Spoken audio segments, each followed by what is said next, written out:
I needed that money yesterday, my son demanded, handing me his wife's $300,000 debt like it was a simple utility bill. Don't disappoint me, Mom, he added. I just smiled, pouring more coffee while he checked messages on his phone. 6 hours later, my account was at zero. When they returned that night, looking for the money, they found the table empty. Just one envelope left on the table. When they opened it, their faces went pale. But before we continue, make sure you're already subscribed to the channel, and write in the comments, where are you watching this video from? We love to know how far our stories are reaching. The doorbell rang at 7:30 a.m. on a random Tuesday. 3 insistent rings as if the world was ending. I already knew who it was before I even opened the door. My son Richard only showed up unannounced when he needed something. I left my half-drunk cup of tea on the kitchen table and walked slowly down the hall. Through the living room windows, I saw his car, a luxury SUV, parked haphazardly in the driveway. Richard had inherited his father's talent for business, but not a drop of his patience or consideration. When I opened the door, he already had his cell phone in one hand and a brown paper envelope in the other. His face, always so much like his father's, was tense. "Mom," he said, brushing past me without a hug, just a quick kiss in the air. "We need to talk." Richard went straight to the kitchen as if the house were still his, even though he'd moved out more than 15 years ago. He sat in my chair, put the envelope on the table, and started checking his phone while I followed him. "Coffee would be good," he muttered without looking up from the screen. I poured the coffee mechanically. 10 years a widow, and I still served the men in my life as if it were my only function. As I placed the cup in front of him, I noticed how tense his hands looked, his knuckles white as he typed. "Is Jessica okay?" "The kids?" I asked, referring to my daughter-in-law and my grandchildren, whom I barely ever saw. "They're fine," Richard answered vaguely. He finally put the phone away and took a sip of coffee. "I'll get straight to the point, Mom. I have a problem." I sat on the other side of the table. On the wall clock, the minutes ticked by slowly. "Jessica got into a complicated situation." He continued, pushing the envelope toward me. "She made some investments that didn't pan out." I opened the envelope carefully. Inside were bank statements, collection notices, and a document that looked like a loan contract with a figure highlighted in red. $300,000. My heart sped up. It was almost all of my retirement money plus what was left from the sale of the downtown Chicago apartment after Edward passed away. "Richard," I began, feeling my throat go dry. "This is practically everything I have." He took another sip of coffee, his cold eyes finally looking at me. "Mom, it's not like you need that money. You live alone in this house that's already paid off. Your expenses are minimal, and for God's sake, you're 68 years old. What are you saving it for?" His words hit me like a slap. The house was the only valuable asset I had left, and it was still in his name. Edward's decision years ago to avoid problems with the inheritance. "It's not that simple," I argued.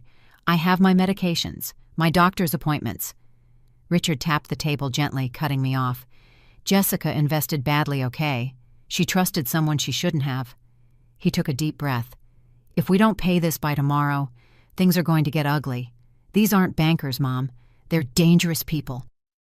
"What kind of dangerous people?" I asked, my voice almost disappearing. "You don't need the details," he said impatiently. "Just trust me. It's a loan, right? I'll pay you back as soon as I reorganize the company's finances."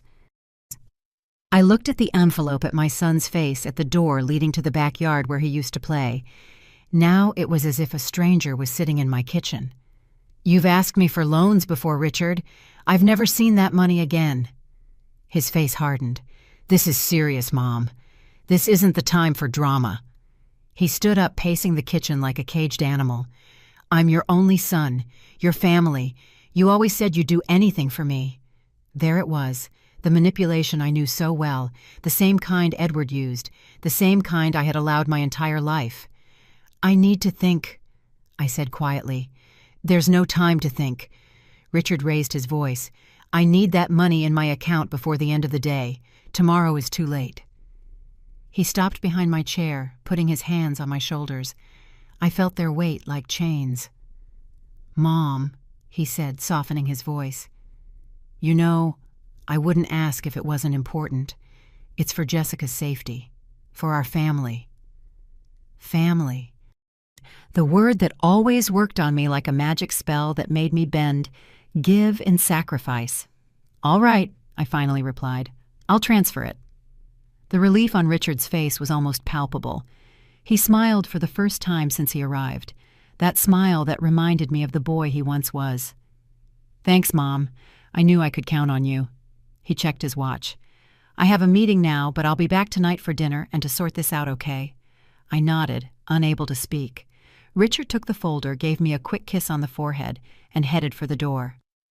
Don't disappoint me, Mom, he added before leaving as if I were the child and he were the father. The door slammed shut, and I was left alone in the kitchen with his half-drunk coffee cup and the certainty that I had just made a terrible mistake. Through the window I saw his car speed off, scattering gravel on the garden I had tended with so much care. It was then that an idea began to form in my mind. An idea the old Helen would never have considered. I picked up the phone and dialed a number I hadn't used in a long time. Sarah, it's Helen. I need your help. My friend arrived in less than half an hour. Sarah and I met in college almost 50 years ago. She pursued a career as a lawyer while I dropped out to marry Edward. She never approved of my choices, but she always stayed close patiently, waiting for me to open my eyes. 300,000. Sarah almost choked on the tea I'd served her. Helen, that's insane. It's everything you have. I shook my head, feeling the weight of reality. It's not the first time, Sarah. Last year it was 100,000 to expand the business. Before that, 50,000 to solve a problem with suppliers. I've never seen a dime of it back. Sarah put her cup down on the table hard. And why do you keep giving it to him, Helen? You were always smart. How can you not see what's happening? The question hit me like a punch. Why did I continue? For love, for fear. Out of habit. He's my son, I replied the automatic answer I always gave. And you're his mother, not his bank, Sarah retorted. Edward manipulated you for 30 years, and now Richard is following in his exact footsteps. When is this going to stop? I looked out the window at the garden I had cultivated alone after Edward's death. The roses were finally blooming after years of trying to make them grow in soil that wasn't welcoming. Like me, they had persisted against all odds. Today, Sarah stared at me confused. What do you mean? I took a deep breath, feeling something break and reassemble inside me. I want you to help me transfer all my money to an account Richard doesn't know about. And I want you to help me get out of this house before he comes back. Sarah's eyes widened, then a slow smile spread across her face. Helen, I have waited almost 50 years to hear you say something like that. She pulled her cell phone from her bag. I have a summer condo in Miami that's empty. The keys are at my office. How much time do we have before he returns? He said he'd be back for dinner, so about 10 hours. Sarah looked at the clock. Time enough. We'll go to the bank first. Then we'll stop by the notary so you can give me power of attorney in case you need legal representation. After that, we pack your bags and we're gone. I stood up feeling a mix of fear and exhilaration. I had never made such a radical decision in my entire life. He's going to be furious. I muttered more to myself than to Sarah. She took my hands. Helen, are you afraid of him? I thought of my son's face when he didn't get what he wanted, how his voice changed, how his eyes hardened. Yes, I admitted, just like I was afraid of his father. Then it's time to stop being afraid. Sarah squeezed my hands. Let's get your things.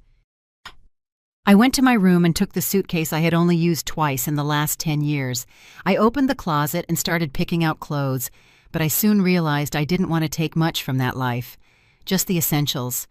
A few outfits, my medications, important documents, and the few pieces of jewelry that had sentimental value. In the back of the dresser drawer, I found the small wooden box where I kept the only money Edward never knew I had. It was small, just a few $1,000s I'd saved, selling crafts and embroidery over the years. My secret, my little rebellion. I picked up the picture frame with my mother's photo and hesitated at the photo of Richard as a child. After a moment, I decided to leave it behind. When I returned to the living room, Sarah was on the phone organizing everything. The flight to Miami is confirmed for 3 in the afternoon. We still have time to go to the bank and the notary. At the bank, the manager seemed surprised by my request to transfer all the money to a new account. "Mrs. Miller, are you sure this is a considerable amount?" "Absolutely," I replied, signing the documents, "and I need this transaction not to appear on statements sent to my home address." While we waited for the transfer to process, Sarah looked at me curiously. "What are you going to leave for Richard? Any explanation?" I thought for a moment. "A note," I decided, "and a lesson he should have learned a long time ago." When we got back to the house, I carefully wrote on a piece of paper that I placed on the kitchen table. "I am the one who is disappointed. Revenge is a dish best served cold." As I walked out the door with my suitcase, I looked at the house that had been my prison for so many years. In the garden, the roses swayed in the breeze, free and strong, just as I would be from that day on. In the taxi on the way to the airport, Sarah took my hand. "Are you okay?" I looked out the window, watching the city rush by, taking decades of submission with it. "No," I answered honestly, "but I will be." Sarah's condo in Miami was small but cozy with a view of the ocean. The first night sitting on the balcony listening to the waves, I turned on my cell phone, only to turn it off again when I saw 17 missed calls from Richard. I wasn't ready to face him. "He'll find you eventually," Sarah said, pouring me a glass of wine. "We need a long-term plan." I nodded, feeling strangely calm. "I never thought I'd have the courage to do this." "I always knew you had it," Sarah smiled. "You just needed a push." In the following days, my phone continued to ring. Richard, his wife Jessica, even my sister Claire, who had probably been recruited to try and locate me. In one of the voicemails, Richard alternated between desperate pleas and veiled threats. "Mom, please call me. I'm worried about you." And then, "You can't just disappear like this. The house is in my name, remember? Think carefully about what you're doing." A week after my escape, I began to rebuild my life.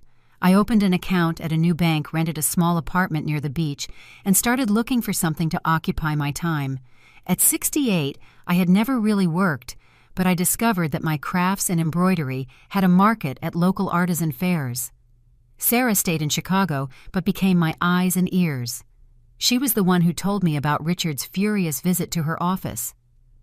"He was beside himself," she recounted over the phone, "demanding to know where you were threatening to sue, saying you weren't mentally capable of making financial decisions." "And what did you tell him?" I asked. "I told him you were perfectly sane and that if he continued with the threats, I would file for a restraining order." Sarah laughed. "He turned red as a tomato. I don't think anyone has ever stood up to him before." At the end of the first month, I received a formal letter from Richard's lawyer. It demanded my immediate return, claiming concern for my mental health, and threatening legal action to declare me incompetent. In the same envelope, there was a handwritten note from Jessica, surprisingly humble. "Helen, please come back. Richard is out of control. The creditors are pressuring us. We need you."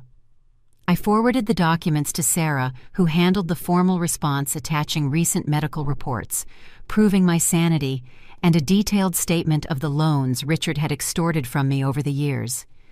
"They don't have a case," Sarah assured me. "But Richard won't give up easily. He lost his personal bank, and that made him furious." In the second month, I received an unexpected visitor. My daughter-in-law Jessica showed up at my new apartment, pale and noticeably thinner. "How did you find me?" I asked, surprised to see her at my door.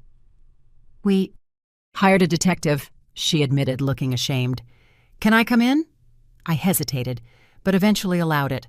Jessica looked around my small apartment with curiosity. "It's cozy," she commented, clearly surprised to see me living in such a modest space after the spacious house I left behind. "It's mine," I replied simply. "Tea." We sat on the small balcony, the sea visible in the distance. Jessica held the cup with trembling hands. "Things are bad, Helen," she said.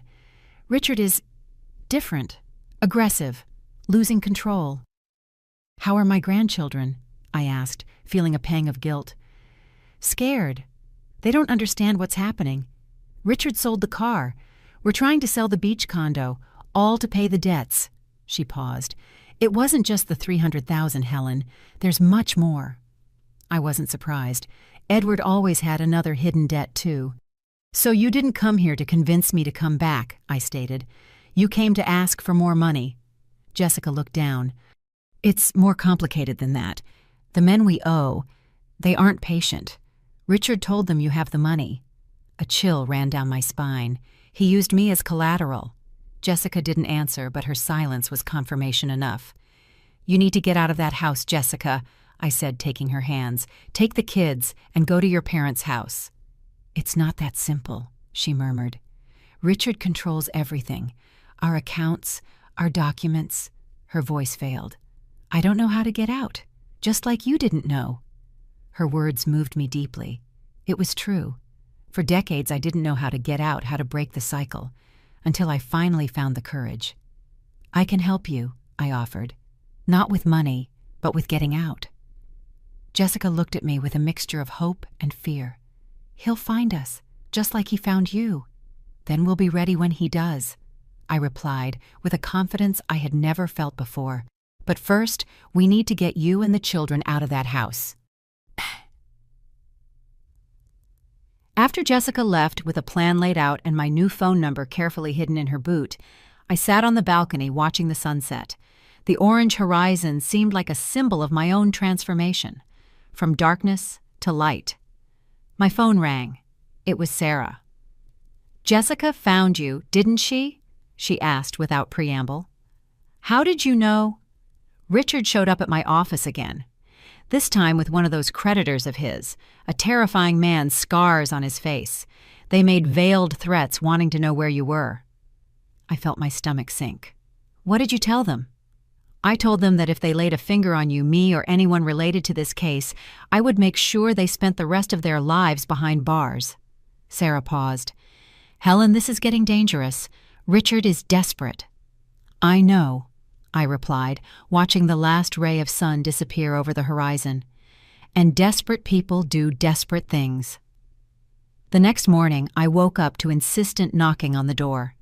For a terrifying moment, I thought Richard had found me, but when I looked through the peephole, I saw an unknown woman.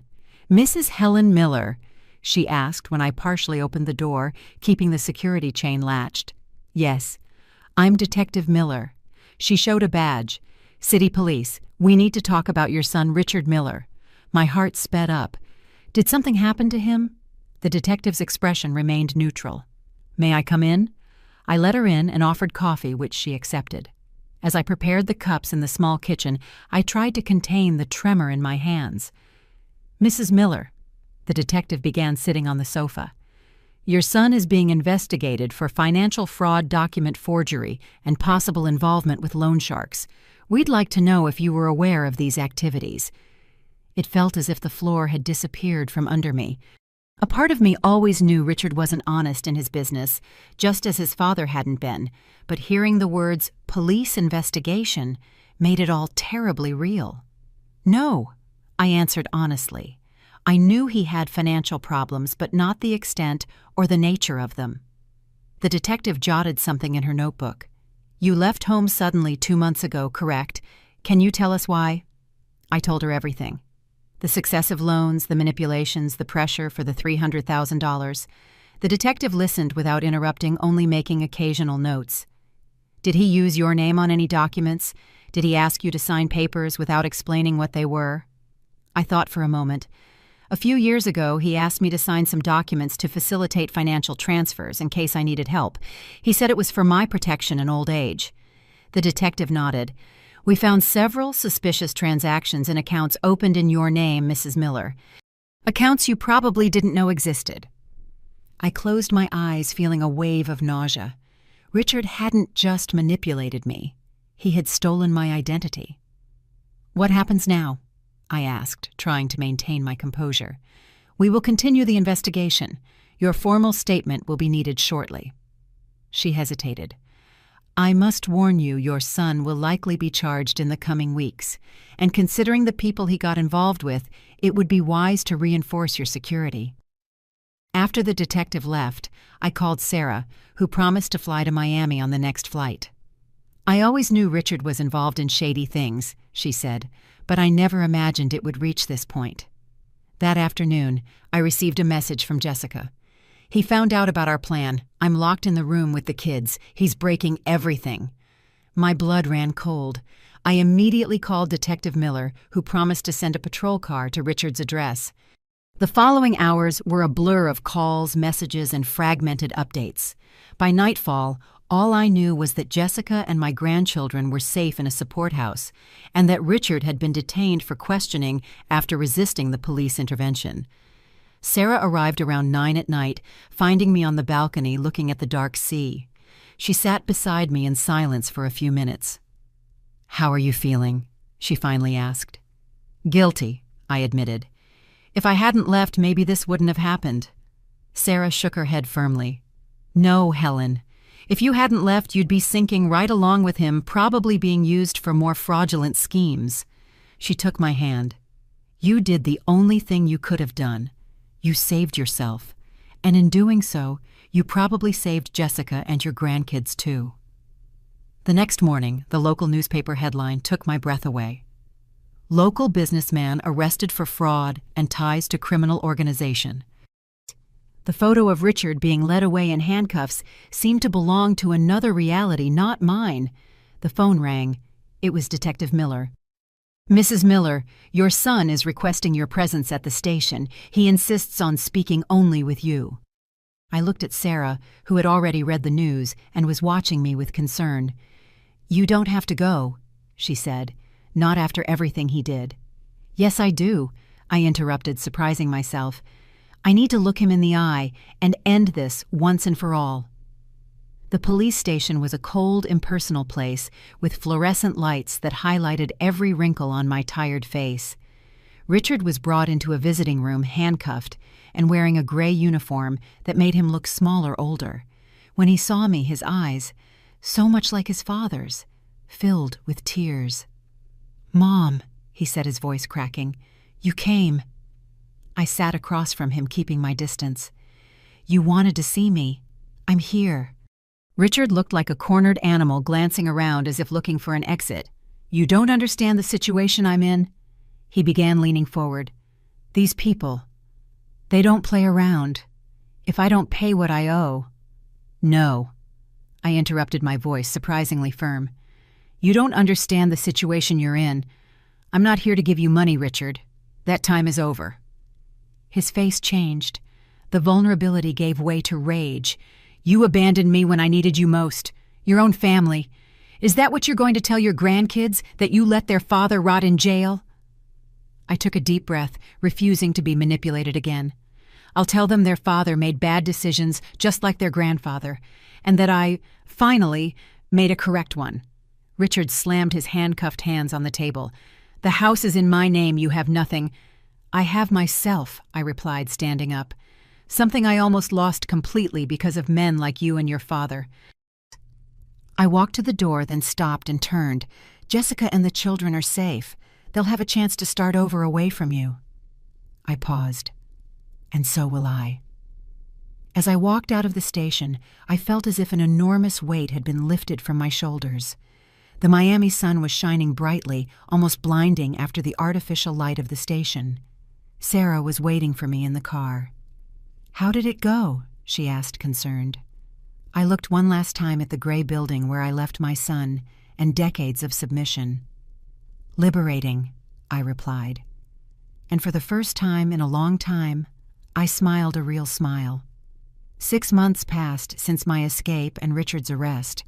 Winter arrived in Miami, bringing strong winds and a rough sea.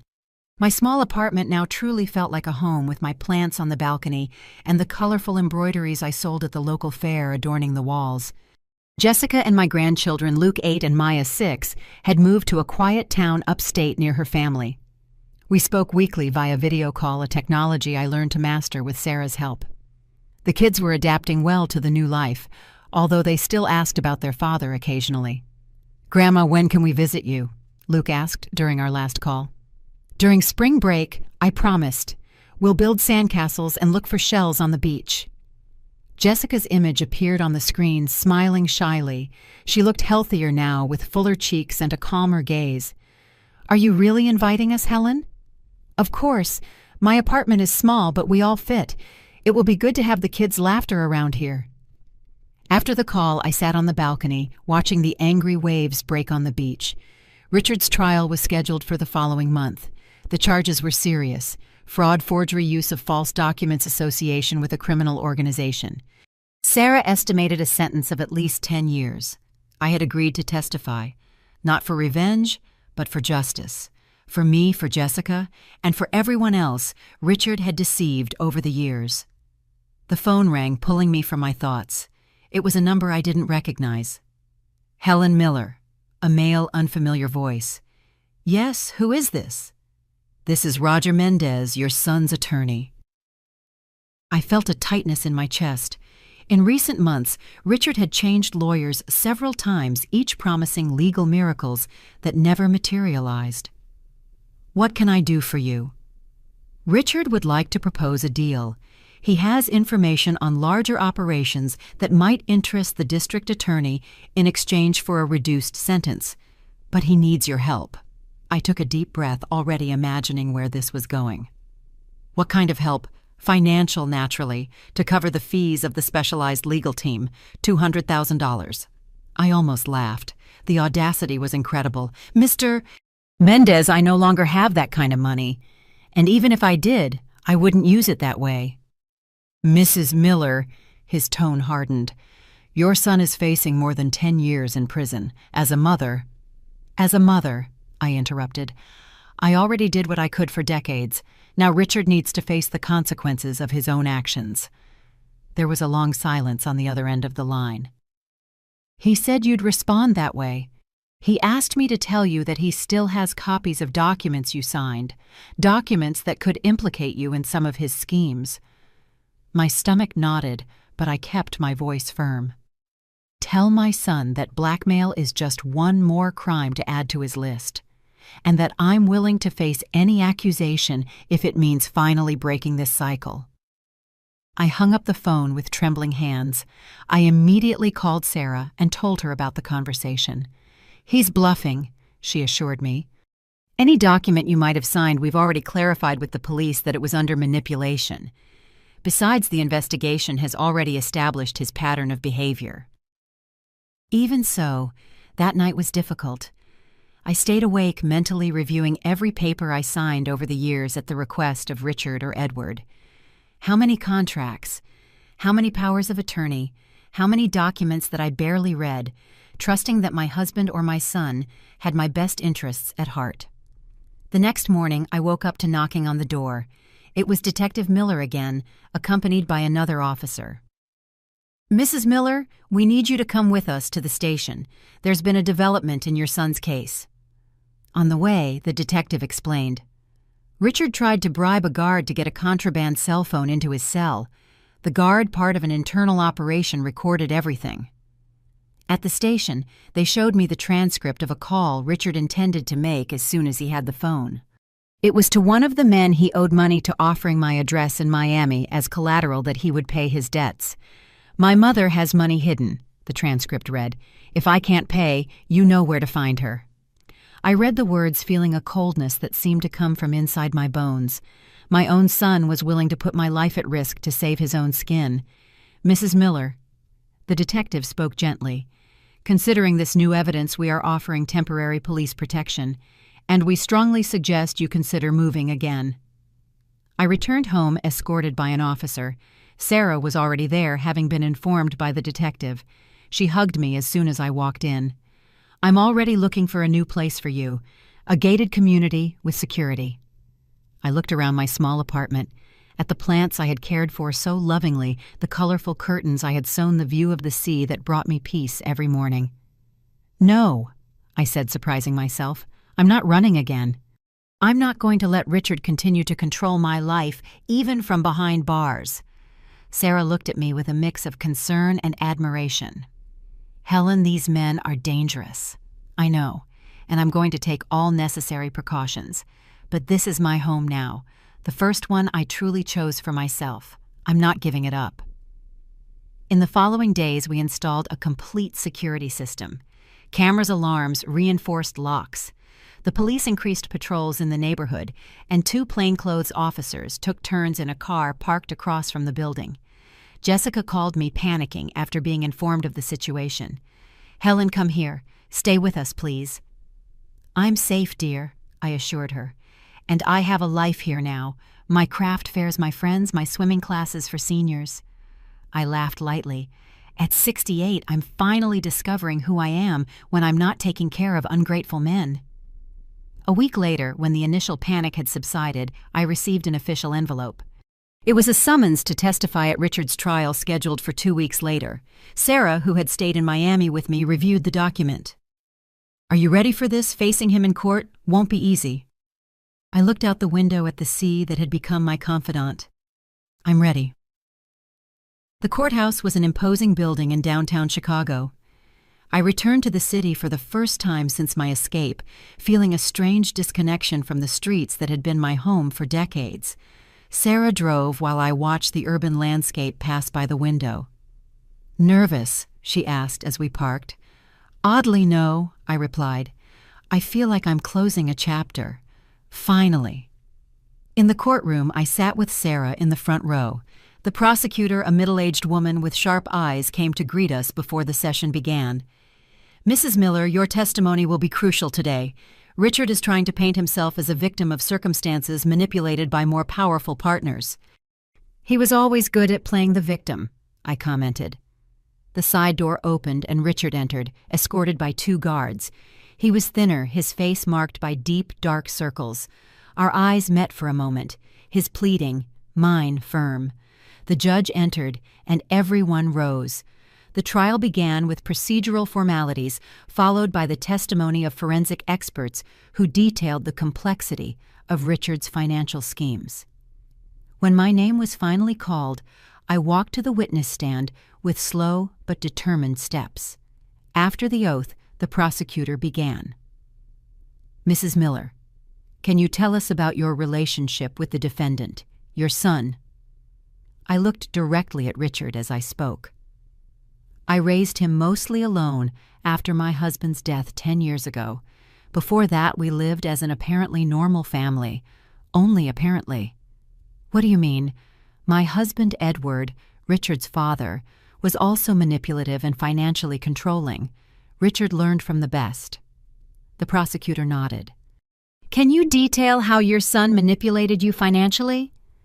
I told them everything.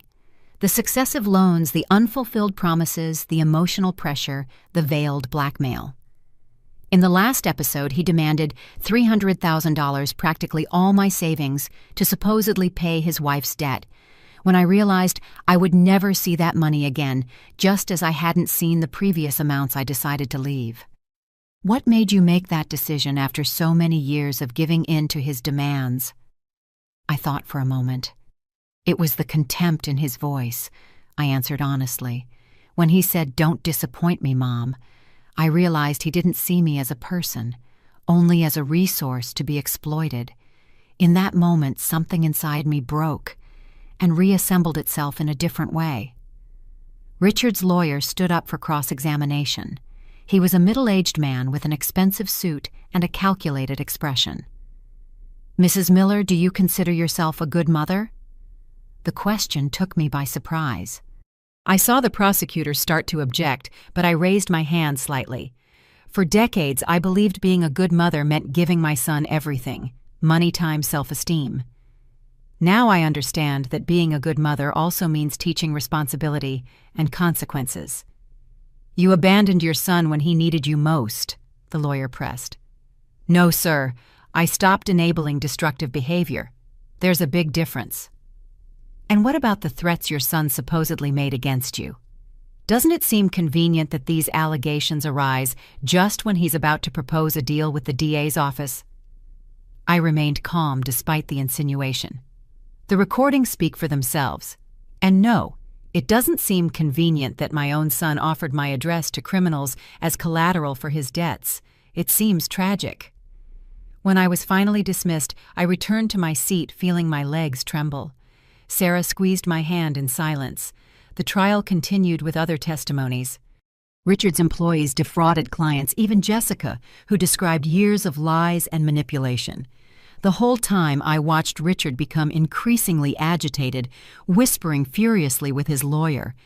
At the end of the day, when the judge announced a recess until the next morning, Richard looked at me one last time before being led away. There was no longer any plea in his eyes, only a cold hatred that made me shiver. In the hotel that night, I couldn't sleep. Richard's expression haunted me. It was the same expression Edward had when he didn't get what he wanted, a mixture of rage and calculation, as if he were planning his next move. In the morning, we returned to the court to hear the closing arguments. The prosecutor presented a strong case detailing years of fraud and manipulation. Richard's lawyer tried to paint him as a struggling businessman who made mistakes, but not intentional crimes.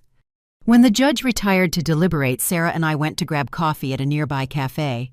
I was distractedly stirring my coffee when I noticed a man sitting a few tables away watching us. When our eyes met, he quickly looked away. "Sarah," I whispered. "That man is watching us." She looked discreetly. "Must be a reporter. The case has gained some local media attention."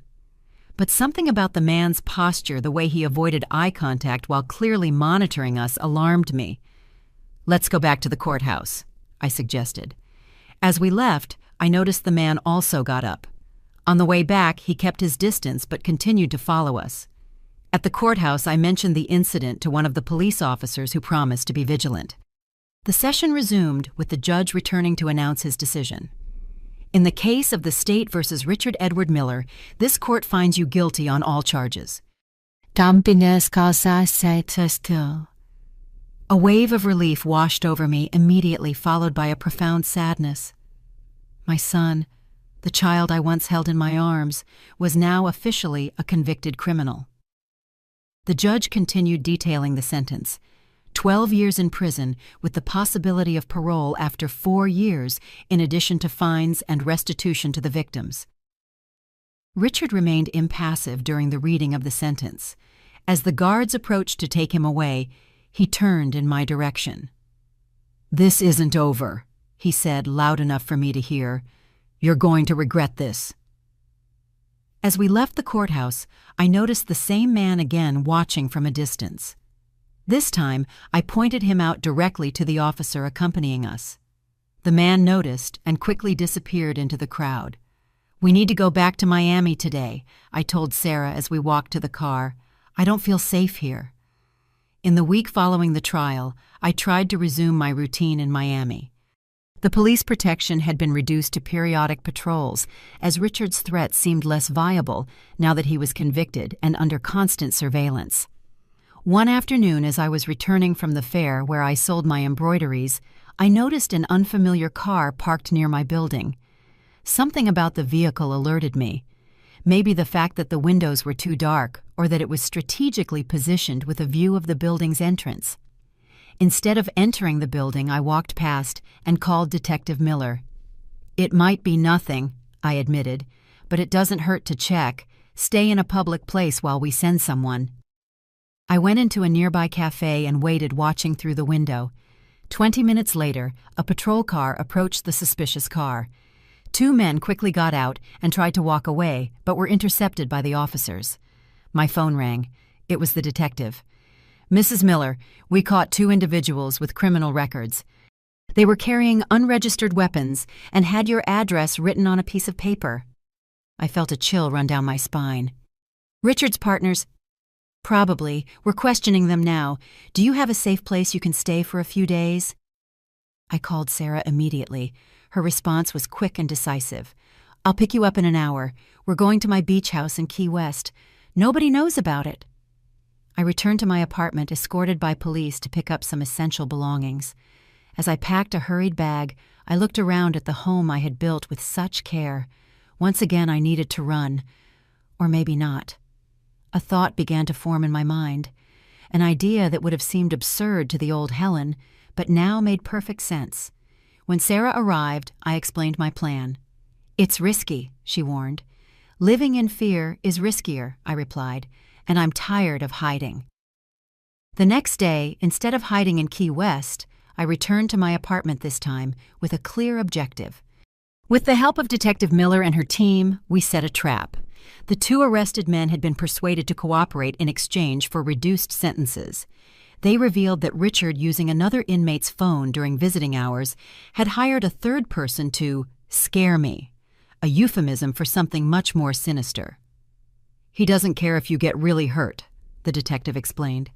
"He just wants you to know that he still has power even from inside prison." The plan was simple. I would maintain my normal routine, pretending to know nothing, while undercover officers monitored every move around me.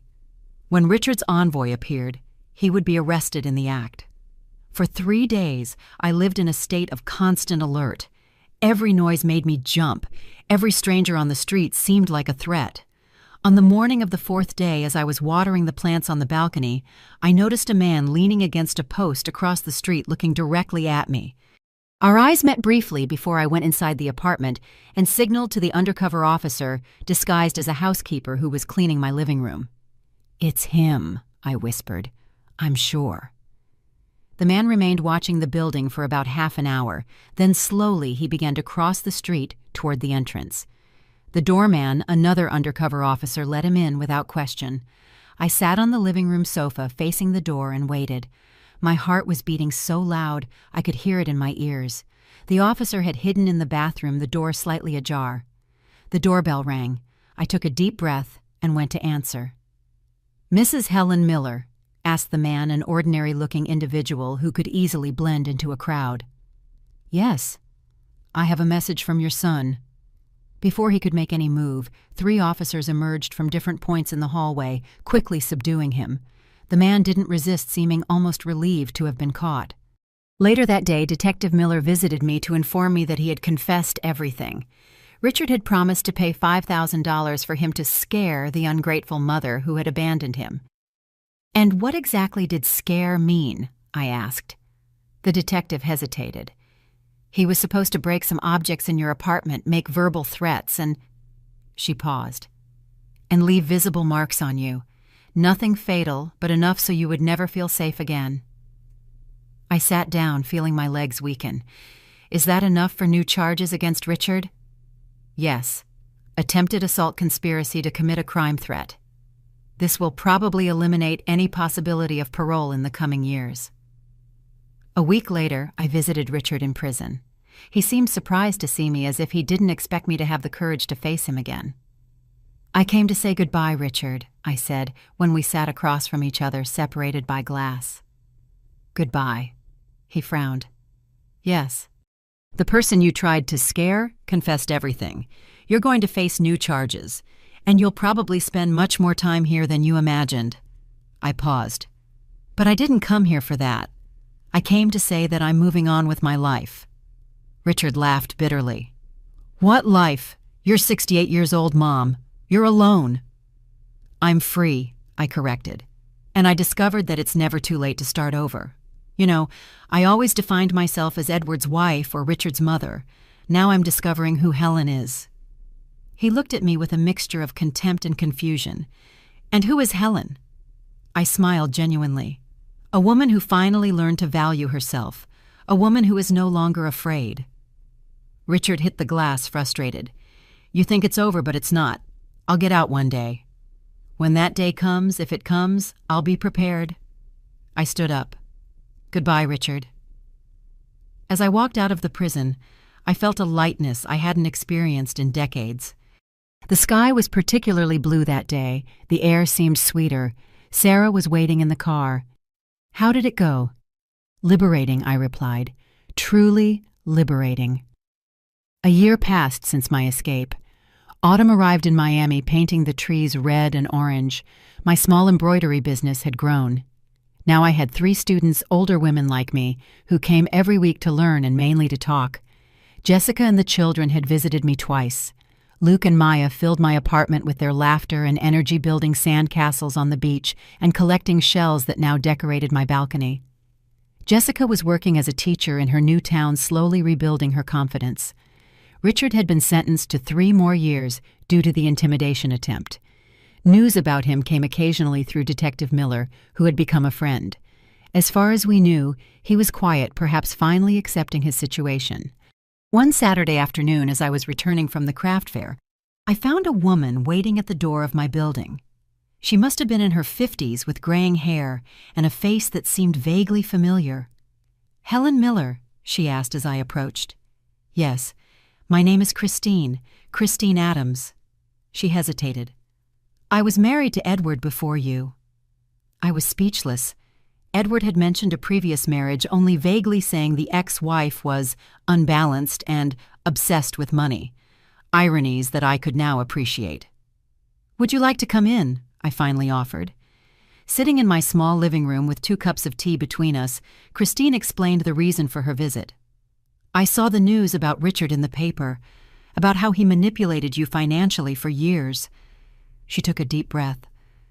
"Edward did the same thing to me. And when I read about you, I realized I needed to find you, to close a circle maybe." "How did you find me?" "It wasn't difficult. Your story spread among support groups for women who suffered financial abuse. You became a kind of symbol of resistance." I couldn't contain my surprise. "Me, a symbol." Christine smiled. "A woman pushing 70 who left everything behind and started over facing her own son in court. Yes, Helen, you inspired many of us." We talked for hours. Christine told me how Edward had isolated her from her family, controlled every cent, made her feel incompetent to deal with money. How when she finally managed to divorce him, he left her with practically nothing, only to marry me. A story that seemed to echo my own life. "When he died," she continued, "I felt a strange mixture of relief and anger. Relief because he could no longer manipulate anyone. Anger because there was never justice. He never had to face what he did." "I understand perfectly," I said. "For a long time I only blamed Richard for his actions, but now I see that Edward planted those seeds. Our son only followed the example he saw at home." "The cycle continues," Christine murmured, "unless someone breaks it." At the end of the afternoon, I exchanged contacts with Christine and promised to keep in touch. After she left, I stayed on the balcony watching the sunset and reflecting on our conversation. Edward and Richard, father and son, both now out of my life. One by death, the other by prison. Both leaving scars that I was still learning to heal. That night I wrote in my journal, a habit I had recently acquired. The words flowed easily. Today at 69, I realized I spent most of my life trying to be what others wanted me to be. Devoted wife, doting mother, private bank, always available, always giving in, always afraid of displeasing. Now finally, I'm learning to be just Helen, and discovering that Helen is stronger, braver, and more capable than I ever imagined. The money Richard extorted from me over the years, I can't get it back. The years I spent in a suffocating marriage with Edward, I can't have them back. But the time I have left, this is only mine.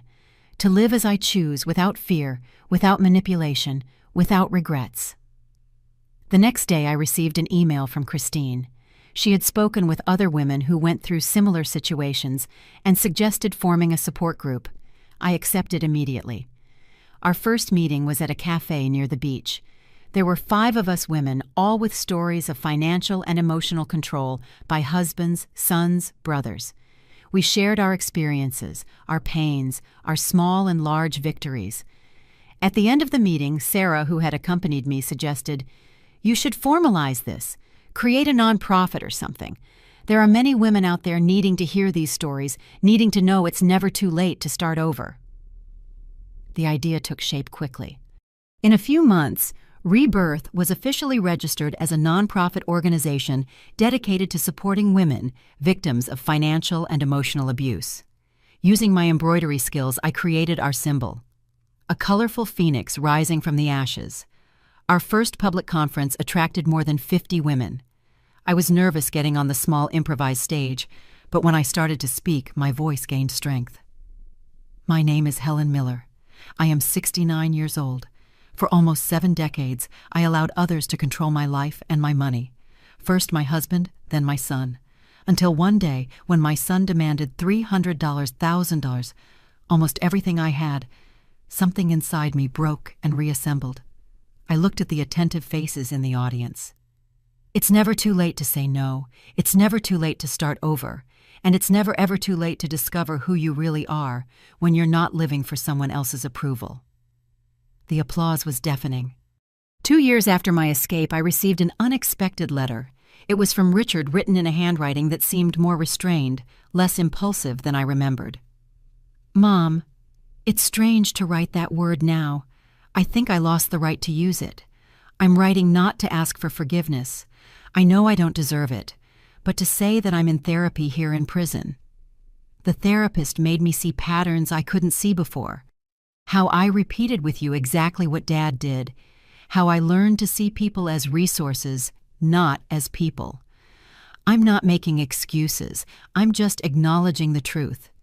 And the truth is, you were right to let me face the consequences of my actions. I know you'll probably throw this letter away. And I don't blame you.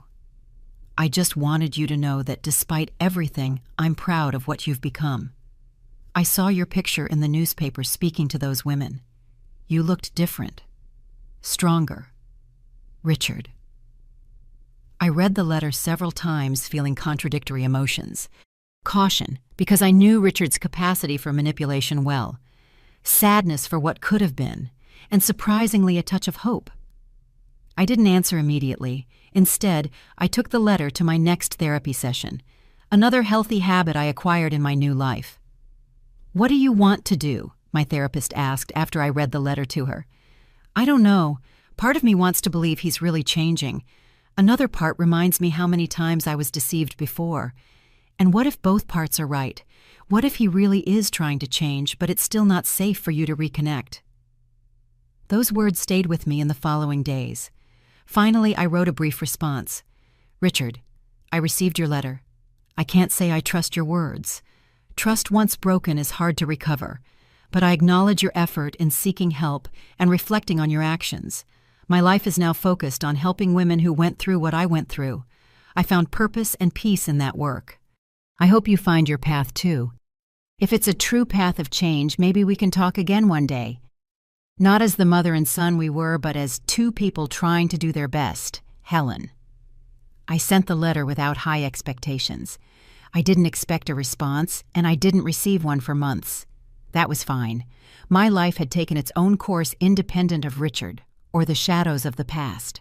Spring arrived in Miami, transforming the city with vibrant colors. Our organization Rebirth had grown now with a small office downtown and dedicated volunteers. Twice a week we offered free financial literacy workshops, something I myself had to learn from scratch at 68. Jessica had become a frequent collaborator, sharing her own journey of financial and emotional recovery. My Saturday afternoons were reserved for my grandchildren, who now came regularly to visit. Luke, almost 10, loved fishing on the pier near my apartment. Maya, at 8, had developed an interest in my embroidery. "Grandma," she asked one afternoon as we worked on a piece together, "are you happy now?" The question took me by surprise. I stopped embroidering and looked at my granddaughter, her curious eyes, her innocent face. "Yes, dear," I answered honestly, "happier than I've ever been." Even without Grandpa and Dad, I chose my words carefully. Sometimes, Maya, we need to distance ourselves from people we love to find ourselves. It doesn't mean we stop loving them. It just means we need to love ourselves too. She seemed to consider my words, her small eyebrows knitted in concentration. Like when I need to be alone in my room sometimes, even though I like playing with Luke. I smiled, admiring her childish wisdom. Exactly like that. In June of that year, I received an unexpected call. It was Detective Miller. "Mrs. Miller, I'm calling to inform you that your son is being transferred to a halfway house next month." The news caught me off guard. I thought with the additional charges, he has shown good behavior, completed rehabilitation programs, and his lawyers managed a sentence review.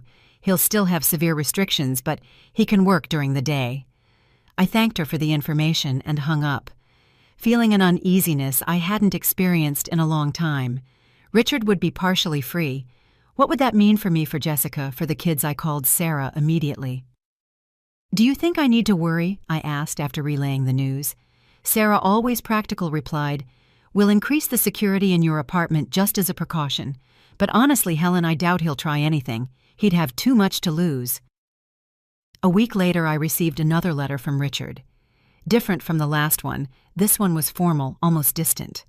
Helen, I'm being transferred to a halfway house next month. I wanted you to know from me, not from third parties. I'll be working on a reforestation project during the day and returning to the facility at night and on weekends. I have no intention of seeking you out or interfering in your life in any way. I learned my lessons the hard way. The therapist here says respecting boundaries is the first step to healthy relationships. I'm trying to practice that. I also wanted you to know that I've been corresponding with Jessica about the children. She agreed to let me write them letters under her supervision. Maybe one day I can see them again when she feels it's safe. Richard. The absence of the word mom at the beginning and end of the letter did not go unnoticed. He was truly trying to establish a new dynamic, respecting that our previous relationship was irrevocably broken. I shared the letter with Jessica on our next video call. She confirmed that she was indeed allowing Richard to write to the children.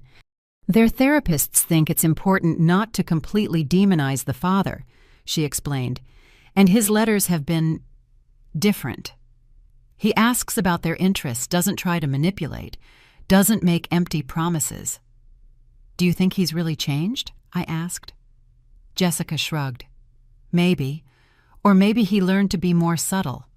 That's why everything is supervised. She paused. Are you going to answer this letter? I reflected for a moment.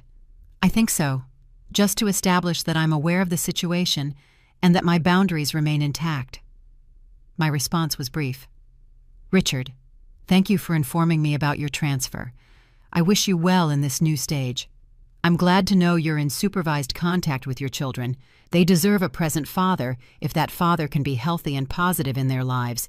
As I said before, I found my path. I sincerely hope you find yours too. Helen. July arrived with intense heat. On a particularly muggy Wednesday, I received an unexpected call. Mrs. Helen, this is Sophia from the Penitentiary Rehabilitation Center. We have a situation with your son Richard. My heart sped up. Is he okay? Physically, yes, but there was an incident at the work site today. He had an argument with another inmate and, well, he refused to retaliate when provoked. In fact, he walked away and sought out a supervisor. The problem is that marks him as a target for other inmates, and we're concerned for his safety. What does that have to do with me? I asked, confused. Richard requested a transfer to another project, ideally one where he can work alone or with direct supervision. We have an opening in an urban rehabilitation program restoring a public plaza near your neighborhood. But we need your approval, given the history between you. I was silent for a moment, processing the situation. Richard had chosen not to retaliate even when provoked. Something the Richard I knew would never have done. And now he needed my help. Did he specifically ask to work near me? I asked cautiously. No, ma'am. In fact, when we mentioned the location, he hesitated and asked if there were other options. But this is the only project that meets his security needs right now. That surprised me. Richard was really trying to respect my space. What would be the distance between his worksite and my apartment? I asked. Approximately 15 blocks. He would not have permission to leave the project area, which would be monitored. I took a deep breath. Okay, I give my approval. After hanging up, I questioned my decision. Was I being naive again? Or finally exercising compassion without compromising my boundaries? I called Sarah and explained the situation. You did the right thing, she assured me. Keeping Richard safe while he tries to rehabilitate doesn't mean lowering your defenses. It just means you're human and have compassion. In the following week, Richard began his new job at the plaza. On purpose, I altered my route to the market to pass by, keeping my distance. I saw him from afar, planting young trees under the scorching sun. He was thinner, his posture less arrogant. For a moment, he seemed to sense my presence and looked in my direction, but I didn't approach. In August, I received another letter. Helen, I know you saw me at the plaza a few weeks ago. Thank you for not approaching, and thank you for approving my transfer to this project. The work has been therapeutic. There's something deeply satisfying about transforming an abandoned space into something beautiful and useful for the community. I'm not asking for forgiveness or reconciliation. I just wanted to express gratitude for this small act of kindness that I didn't deserve. Richard. The letter was different from the previous ones, more centered, less manipulative. I decided to respond with a symbolic gesture. The next day I left a small box at the community center that supervised the project. Inside were good quality gardening tools and a book on urban landscaping. No note, no expectations. Weeks passed without a response, and that was fine. I had learned that healthy relationships don't demand immediate or calculated reciprocity. In September, our organization, Rebirth, held a major event, a weekend workshop on financial independence for women. I would be the keynote speaker, sharing my journey from total dependence to financial autonomy. On the morning of the event, the hall was filled with nearly 100 women. I took the stage, feeling that familiar mix of nervousness and determination. "Good morning," I began. "My name is Helen Miller. At 70, I'm learning who I am when I'm not being defined by the men in my life." The audience laughed gently, many nodding in recognition. 3 years ago, my son showed up at my door demanding $300,000, almost everything I had. Like so many times before, he counted on my inability to say no. And as many of you know, these patterns don't start from nothing. They are cultivated over decades. In my case, it began with my husband controlling every cent, every decision, making me believe I was incapable of managing my own life. As I spoke, I noticed movement in the back of the hall. A tall, thin figure had entered discreetly and remained standing near the door. My heart sped up as I recognized Richard. For a moment, I lost my train of thought. The audience sensed my distraction, some turning to see what had distracted me. I took a deep breath and continued. The most difficult and most liberating moment of my life was when I finally said no. When I walked out the door with only a suitcase and the determination to no longer be an extension of someone else's bank account. I spoke for 30 more minutes, aware of Richard's silent presence in the back of the room. He didn't try to get closer. He just listened. When I finished, I received a standing ovation. Women approached to share their stories, ask for advice, say, "Thank you." Richard remained where he was, patiently waiting for the crowd to thin. Finally, when the room was almost empty, he approached slowly. He seemed uncertain, vulnerable in a way I had never seen before. "Hi," he said simply. "Hi," I replied. "Your speech was powerful and painful to hear." He paused. "Thank you for the gardening tools." We stood in an awkward silence, two people who were once so close now, practically strangers. "How did you know about the event?" I finally asked. "Jessica mentioned it in a letter.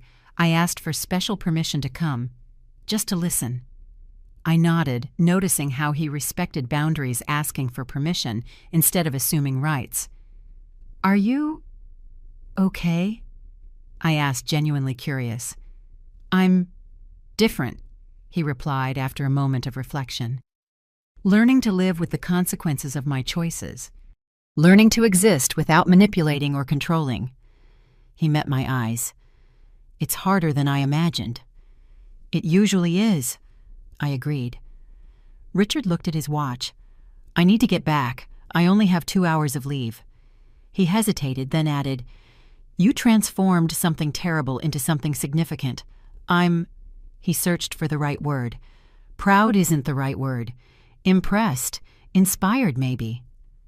As he turned to leave, I heard myself say, "Richard." He stopped, turning back. "Would you like to get coffee sometime, in a public place, of course?" The surprise on his face was genuine. Yes, I'd like that very much." "I'm not promising reconciliation," I clarified. "Just a conversation." "I completely understand." He nodded. "It's more than I deserve." A week later, we met at a busy cafe near the plaza where he worked. A discreet corrections officer remained a few tables away, part of the conditions of Richard's temporary leave. The conversation started awkwardly, both of us navigating new territory. We were no longer mother and son in the traditional sense, but two adults trying to find a new kind of connection. "How are the kids?" he asked after ordering coffee. "Good. Luke is fascinated with astronomy lately. Maya is learning to play the recorder." Richard smiled slightly. "They always talk about them in the letters. Jessica sent me some recent pictures." I took a sip of coffee, gathering courage for the question that bothered me. "Richard, what happened? When did you start seeing people only as resources to be exploited?" He looked out the window for a long moment, his profile reminding me so much of his father's that I felt a shiver. "I think it was always like that," he finally answered. "Since I was a kid, I watched how Dad treated you, how he got what he wanted. It seemed efficient." He paused. "In school and college, in business, manipulating people worked, until it didn't work anymore." "And now?" I asked. "Now I'm learning that efficiency isn't everything, that real relationships require reciprocity, not exploitation." He looked at me directly, "that people aren't means to an end." We talked for almost an hour. There were no big revelations or dramatic reconciliations, just two adults sharing experiences honestly, perhaps for the first time. When we said goodbye, Richard asked, "Can we do this again someday?" "Maybe," I replied. "One step at a time." The next morning, as I walked on the beach with Sarah, I reflected on the meeting. "Do you think he's really changed?" my friend asked. "I think he's trying," I answered honestly, "and that's already more than Edward ever did." "And are you ready to forgive?" I watched the waves break on the sand, their eternal rhythm of destruction and renewal. "Forgiveness isn't something you give all at once," I said finally. "It's a daily practice. I'm learning to forgive him and myself for allowing so much for so long." That afternoon, sitting on the balcony of my small apartment, I wrote in my journal, "Today at 70, I'm learning that life rarely offers perfect endings. There are no guarantees that Richard has really changed or that he will continue on this path. There's no certainty that I won't fall into old patterns in moments of weakness. But maybe life isn't about perfect endings. Maybe it's about starting over as many times as necessary, about breaking toxic cycles even when it seems impossible, about believing we can be more than our worst moments or our most painful mistakes." The money Richard demanded that morning 3 years ago was the price of my freedom. A high price, but infinitely less than the cost of remaining trapped in a life that wasn't truly mine. Today, I'm not financially rich. I live modestly. I earn enough selling my embroidery and from small savings. But I am immensely rich in other ways. In genuine friendships, in purpose, in inner peace. In courage I didn't know I possessed. And if there's one lesson I'd like to leave for my granddaughters, for all the women I meet through rebirth, it's this. It's never too late to say no. It's never too late to rediscover who you are when you're not living to please others. It's never too late to start over. At 70, I'm not finishing my story. I'm just beginning to write the most authentic chapters. I closed the journal and watched the sunset paint the sky in shades of orange and purple. Tomorrow would be another day of work at the organization. Another opportunity to transform my pain into purpose, my experience into guidance for others. The doorbell rang. It was Sarah with a bottle of wine. "To celebrate," she said, walking in. "What are we celebrating?" 3 years since you said no. 3 years of freedom." We smiled and toasted under the sunset sky. "To courage," I proposed. "To Helen," Sarah corrected. Finally living her own life. Now, if you like this story, make sure to subscribe and tell me in the comments what part left you speechless. Oh, and don't forget to become a member for exclusive videos. I don't post here. I'll see you there.